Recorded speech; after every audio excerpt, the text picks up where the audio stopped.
Hello guys, আসসালামু আলাইকুম। আশা করি সবাই ভালো আছেন। আমরা একটা নতুন ব্লগে চলে এলাম। তো আজকে ব্লগটা হচ্ছে মেনলি দোকানে হালখাতা। তো হালখাতার জন্য এখানে অনেকগুলো মুরগি রাখা আছে। তো এই মুরগিগুলোকে আম্মু আর মামা মিলে বড় বড় পিস করে কাটতেছে। আর মামা অনেক ভালো ভালো রান্না করতে পারে। মামার একটি রেস্টুরেন্ট আছে, হচ্ছে হিলি ফুড কর্নার রেস্টুরেন্ট। তো আপনারা চাইলে ওখান থেকে ঘুরে আসতে পারেন, ভিজিট করতে পারেন। অনেক সুন্দর সুন্দর খাবার পাওয়া যায়। তো তারপরে এখানে বিরিয়ানির চালটাকে পানি দিয়ে ভিজে রাখবে। তো তারপরে মামা মাংসগুলোতে সব মশলা দিবে। বিরিয়ানি মশলা, তারপরে হচ্ছে পাঁচফোড়ন, তারপরে গুঁড়া ঝাল, পর্যাপ্ত পরিমাণে গুঁড়া ঝাল যে যেরকম আর কি পছন্দ করেন। তো তারপরে লবণ, পর্যাপ্ত পরিমাণে লবণ এখানে দেয়া হচ্ছে। তো লবণ দেওয়া শেষে তো এখন হচ্ছে এখানে বিরিয়ানি মশলা এটাকে বলে আর কি, বিরিয়ানি মশলাটা দিয়ে দিবে। তারপর এখানে অনেকগুলো পেঁয়াজ কুচিগুলোও দিয়ে দিবে। তারপর এখানে সরিষার তেল এবং সয়াবিন তেল মিক্স করে এখানে ভালোভাবে ম্যারিনেট করে নেওয়া হবে। এছাড়াও এখানে আরও বেশ কিছু মশলা দেওয়া হয়েছে, ওগুলো ভিডিও নেওয়া হয়নি, স্কিপ করা হয়েছে। তো আশা করি আপনারা বুঝতে পেরেছেন। তো তারপরে এগুলোকে ভালোভাবে ম্যারিনেট করে নেব।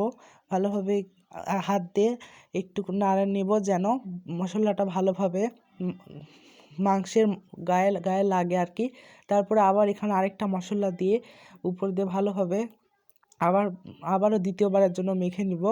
তো মেখে নেওয়ার পর খুব ভালো করে মেখে নেব। মেখে নেওয়ার পর আমরা উপর দিয়ে একটু লেবুর রস দিব। তো লেবুর রসটা দিলে অনেক সুন্দর আর কি একটা ঘ্রাণ বাড়ায়।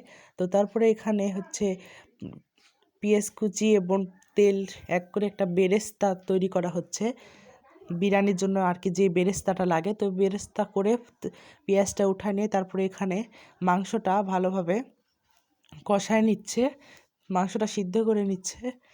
দেখতে পাচ্ছেন খুব ভালো একটা মানে কালার বের হচ্ছে।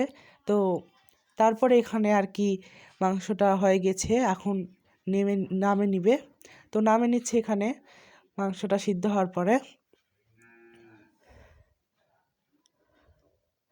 তো এখানে একটা গামলায় সবগুলো মাংস রেখে দেওয়ার পর তো হাঁডিলে আবার পর্যাপ্ত পরিমাণে পানি দিতে হবে, বেশি করে একটু পানি দিতে হবে ওই হাঁডিলে। তারপরে এখানে একটা বিরিয়ানি একটা জিরার মতন একটা মশলা পাওয়া যায়, ওই মশলাটা দিব। তারপরে এখানে আর বেশ কিছু মশলা দিব, লবণ, তারপরে হচ্ছে আদা বাটা, রসুন বাটা, তারপরে ঝাল মানে মরিচ আর কি।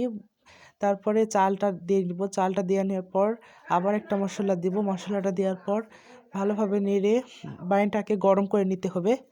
তো গরম করে নেওয়ার পর এখানে আমরা চালটা এবং মাংসটা মিক্স করে দেওয়ার পর খুব ভালো তো এই তো বিরিয়ানি ফাইনাল লুক। তো এটা হচ্ছে চুলাতে প্রায় আধা ঘন্টার মতন রেখে দেওয়ার পর একটা সুন্দর একটা স্মেল বের হয়েছে বিরিয়ানিতে।